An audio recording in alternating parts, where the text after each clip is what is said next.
Hello everybody, Aaron here again, and welcome to part 4 of my 35th birthday recap. This was actually going to be part 3, and the previous video was going to be part 4, but part 3 needed to go out first for personal reasons, and yeah, I apologize for the mix-up, even though it was an intentional mix-up.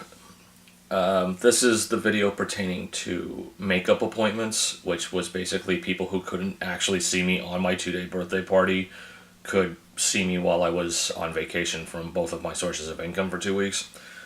First up is actually Kate Broadbent.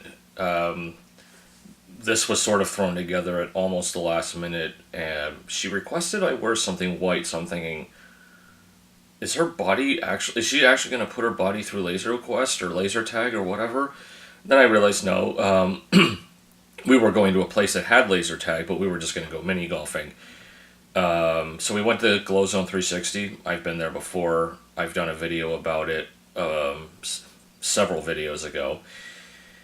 As it was lunchtime on a Wednesday, we had the whole place to ourselves, which I guess would make laser tag pointless.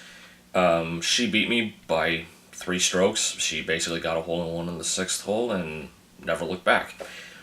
From there, she drove me to Bramley Go Station via Quiznos because I needed carbs very badly, where she waited with me to meet up with my friend of coming up on 30 years, David Flanagan. He arrives, Kate leaves. Due to a work injury, which I won't elaborate on, I didn't want David driving to Toronto, especially with the ice storm that was still sort of looming over the Greater Toronto area's heads. So we took the GO train to Union Station and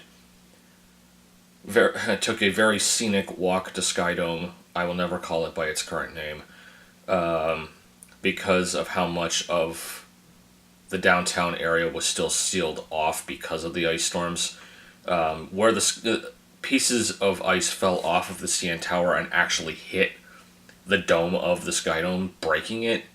So all the gates that were facing the CN Tower was still closed.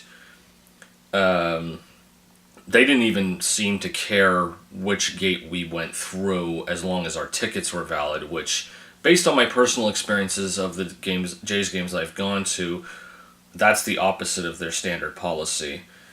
So we went in through gate 14 when I realized at the end of the game 11 would have actually been the one closest, but not like WrestleMania 2, where all 68,237 of us went through Gate 2. And it was a throwback sweater day. The first 20,000 people that got to the stadium were given sweaters. Dave and I got one. The attendance was just shy of 29,000, so basically almost everyone got a shirt. And because it was a 4 o'clock start time on a Wednesday, I don't even think the Jays would have had half of that attendance if they were not giving out the sweaters. We were 16th row, about a third of the way from third base towards the left field wall. The strangest thing about the game, and the highlight of it, was actually seeing Curtis Granderson taking 10 to 20 minutes from his day to sign autographs. I didn't even think an athlete did that anymore. In fact, hold on a second.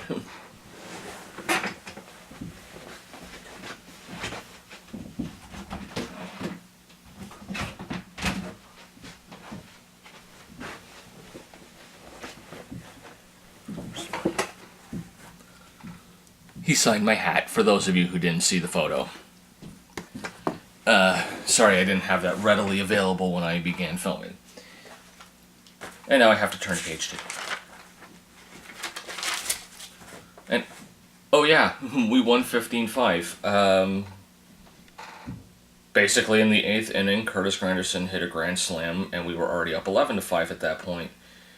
On to makeup number 3, and this was a week later to the day. This is one I was not expecting to do, and hopefully was going to avoid for the circumstances that led to it. I'm not going to go into any further details, but basically, my friend Jen had her kid 6 weeks early. This terrified me because I'm still in the mind frame that anything more than 2 to 4 weeks premature is dangerous. I guess I'm still clinging to the 20th century. I know modern medicine's pretty awesome right now. So I went to Trillium Hospital, which is the very hospital where my mother spent almost all of her time recovering from her aneurysm in 2003. I think it was like 3 months in Trillium, a week at Peel Memorial, and 3 weeks at High Park or some recovery place in North Toronto.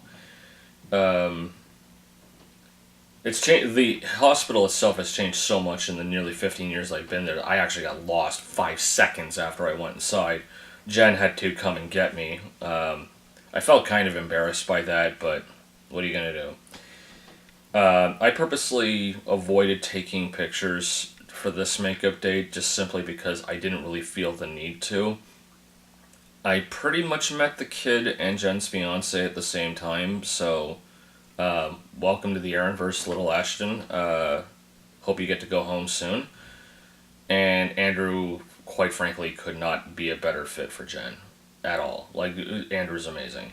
Um, Finally, the fourth makeup date was Greg G Money Davis, aka the guy that got me into my straight edge lifestyle. I finally got around to trying Egg Smart. It's basically a breakfast place that focuses on eggs. I ordered the huevos rancheros. They were pretty decent. I've had better. I've had worse. Um, I didn't really get to spend much time with Greg because Greg is actually looking for another place to live because the owner of his house is changing and they want him out at like the end of June, I think. So I'm basically using this time right now to plug Greg needing a place to live slash roommate. Ideally, he's looking for a 1 bedroom basement apartment or will roommate with somebody if that is his only option.